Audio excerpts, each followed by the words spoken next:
નમસ્કાર મિત્રો, કેમ છો? મજામાં? આજે વાત કરવાની છે એક ગુજરાતી કવિ અને ગીતકાર જે આધુનિક ભારતની અંદર આધુનિક ગુજરાતી કવિમાં ખૂબ લોકપ્રિય છે એવા કવિની વાત કરવાની છે, જે વ્યવસાય સરકારી કર્મચારી હતા પણ તેમણે સંગીત અને ગીતની અંદર ખૂબ ઊંડો રસ દાખવ્યો છે. અને તેમણે બાળ કવિતાઓ, કવિતા અને નાટકો ઘણું બધું એમને સાહિત્ય રચના કરી છે એવા વ્યક્તિની વાત કરવાની છે. એના પહેલાં એમને બે ચાર પંક્તિ છે એ હું યાદ કરવા માગું છું કે એ કવિતાની જે બે ચાર પંક્તિ છે એનાથી જ તમે લોકો પ્રભાવિત છો. અને જ્યારે આપણે નાના હતા ને ભણતા હતા ત્યારે એમની જે કવિતા આવતી હતી એ કવિતા આજે પણ આપણને મોઢે આવી જાય.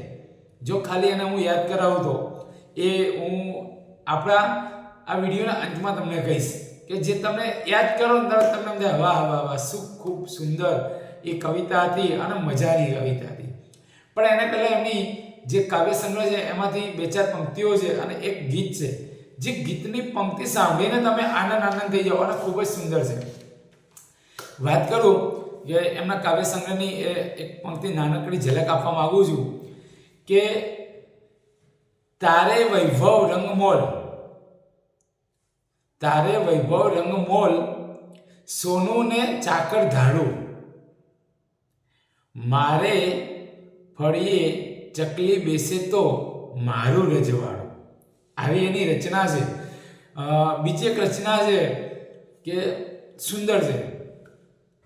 દરિયામાં હોય તેને મોતી કહેવાય, દરિયામાં હોય એને મોતી કહેવાય, તો આંખોમાં હોય એને શું?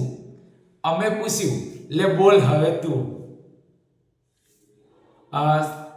એક નાનકડી બીજી એક પંક્તિ છે કે સાદ પાડું છું હું ક્યારનો, સાદ પાડું છું હું ક્યારનો, તું છો ને, તું છો ને, તું છો ને. અને એક ગીત છે જે દરેકના મોઢે હોય છે. એની બે પંક્તિ લે એક બહુ બહુ સારી છે એટલા માટે. સાવરિયો રે મારો, સાવરિયો,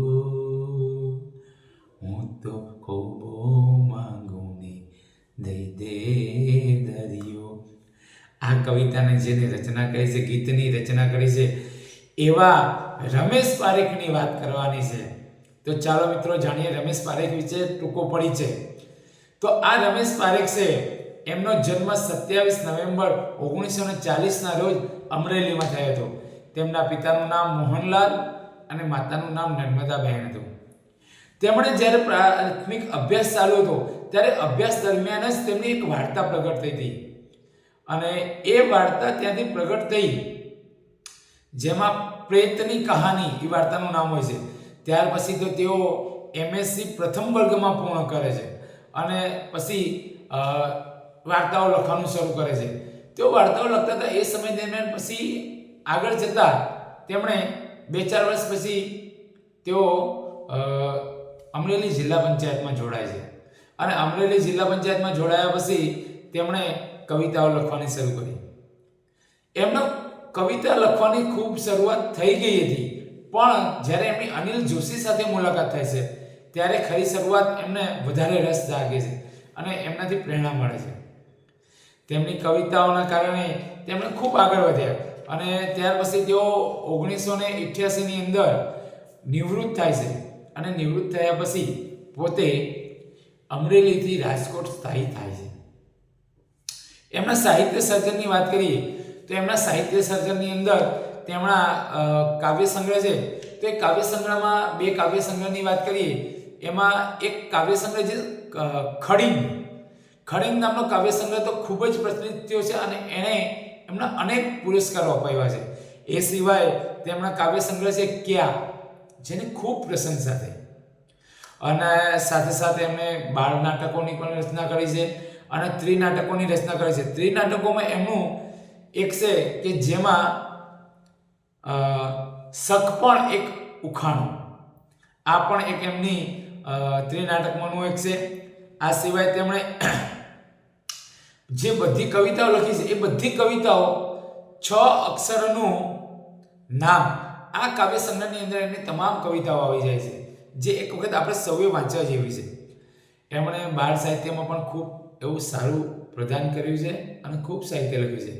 અને એમાં હું તમને જે હમણાં કહેતો હતો એની વાત કરવી છે. બાળ સાહિત્યની અંદર કે કવિતા આવતી કે બા મને ચપટી વગાડતા આવડી ગઈ. આ જે કવિતા છે એ રમેશ પારેખની છે. યાદ આવી ગઈ ને તમને પણ? હા, તો આ જે કવિતા હતી એ પણ રમેશ પારેખની રચના છે. એમના પુરસ્કારની વાત કરીએ, એમના પારિતોષિક જે પ્રાપ્ત થયા છે, તો એમને ખૂબ અનેક પુરસ્કારો પ્રાપ્ત થયા. એમાં જે ઊંચા કહીએ આપણે નર્મદા સુવર્ણ ચંદ્રક, પછી જે સાહિત્ય ક્ષેત્રે ઊંચામાં ઊંચો છે રંજીતરામ સુવર્ણ ચંદ્રક, અરિંદ સુવર્ણ ચંદ્રક, એના સિવાય વાત કરીએ તો કુમાર સુવર્ણ ચંદ્રક. આ તમામ પારિતોષિક એમને એમના સાહિત્યની રચના માટે પ્રાપ્ત થયેલા છે. અને આવા સાહિત્યકારનું 17 મે 2006 ના રોજ તેમનું અવસાન થાય છે. તો આવા હતા આપણા રમેશ પારેખ, જેને ખૂબ સારું એવું સાહિત્ય આપેલું છે. આવજો મિત્રો, આવતીકાલે ફરી એક આવા જ નવા વ્યક્તિની વાત લઈને મળીશું. આવજો. અસ્તુ.